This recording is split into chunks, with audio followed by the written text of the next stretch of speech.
best? What's the best vibrator? And what's the best blowjob? And what's the best way to make her come? And I'm just like, I don't know. Yeah, that's like asking me what's the best food. You know, what is the best food? I mean, even chocolate does get tiring after a while. I have binged, I know. I have no idea what the next slide is. Let's see what. Oh, okay, there. Oh, that's the best slide.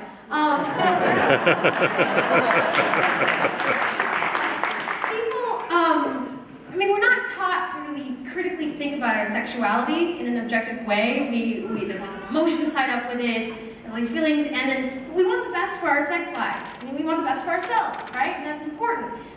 So people ask, what's the best? And it's basically the moment that every day I do this, and it's basically a mini intervention. So every person that asks me this question, I go through a very long, drawn-out questioning process to find out what their personal best is. And after doing this 100 times, 1,000 times, 1,000,000 times, I think I've come across, I think I've found something that might help a little bit. So, first of all, this was an inspiring moment for me. This is Howard Moskowitz. I don't know if you've heard of him, but he is a groundbreaking food market researcher. And the journalist Malcolm Gladwell did an expose on him and talked about how he, Howard Moskowitz, who I admire now very much, discovered something called horizontal segmentation when he was studying spaghetti sauce. So what he discovered is that in the 80s, remember that time, the 80s, when credit cards took a really long time to bring up, something like that? The 80s, crazy music. People were marketing to us, but what's the best spaghetti sauce? What's the best cookie? Because if we want to make a lot of money from you people and me, we need to find out the best food. And what he discovered is that if you try and make the best one thing, like the best sauce, and feed it to all of you, you're all going to be kind of like meh. Like a couple of you are going to be like, yeah, but most of you are going to be like meh. So what he discovered though is that people, it's not chaotic, we actually gravitate toward certain tastes. So for spaghetti, it started with plain, spicy, or extra chunky. We all like noodles. Does anyone here not like noodles?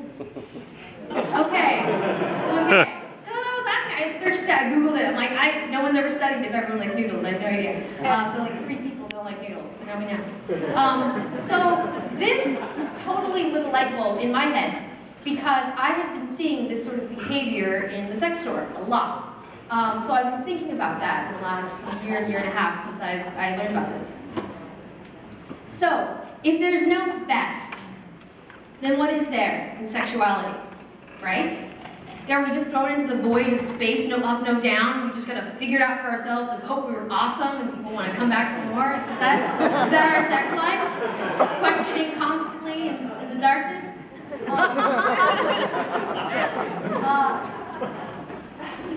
Oh God, I pushed the button so many times. I like pushing buttons. Okay, so I came up with something called maps. Instead of asking yourself, what's the best way to please my partner? What's the best way to please myself? Think about what's my map. All right? If we want to get sexy, we do, what's my maps to pleasure? Now please say it with me, because this is actually very important that you all get this in your body. Say maps with me. Okay, 1, 2, 3. Maps. That's because it's an acronym. So, the basics in this acronym are movement, angle, pressure, and speed. Okay? Now, I teach specifically sex skills to adults. So I'm not in middle school classes talking about like how to give a hand job. That's not what I do. That's weird. Okay. So I was trying to find an acronym because when I talk to someone like, oh, what's the best blowjob? It's like, well, tell me about your partner. What do they like? Have you ever seen them masturbate? That's very important to see what you want to break down objectively whatever you're doing into, you're basically deconstructing the sex act. And you're figuring out, piece by piece, how could I do this differently? Because if you're just like, oh, am I good, am I bad, am I good, am I bad, am I good, am I bad?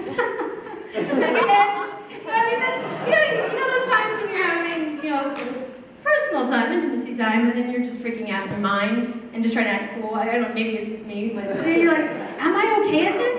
So if you feel like you're not doing so well, or that you'd like to change it up for yourself or a partner, think about one of these 4 things. Now, I wish it were just 4, but there's actually more. Oh, there's more, that's why it's max. Because moisture is incredibly important. For instance, a lot of men, generally by themselves, don't like to use lube, and some love tons of lube. That is very important if you want to please that male. And females too. For a long time in my own personal life, I had no idea what lube would do to change the sensation. So I was all like, try, and there just like, I don't get it, I don't understand. I mean, if I had known maps, that would have helped me so much. So, mental connection is important, eye contact, that's a lot of that, is role play, fantasy, how your day was, a lot of that's important. If someone's not coming, and you're like, okay, let me think about the maps, the mental, oh, she had a really bad meeting at work. Maybe it's not me. Maybe it's just what's happening mentally. How can I help her mentally? You really just have to think about those things. Movement, extremely important. Angle, because especially the body positioning, where you are, and their body, your body, and that's all very important. I mean, you cannot, there is a huge difference between right side and left side of the body when you're in there, especially if you're ambidextrous, but think about these things.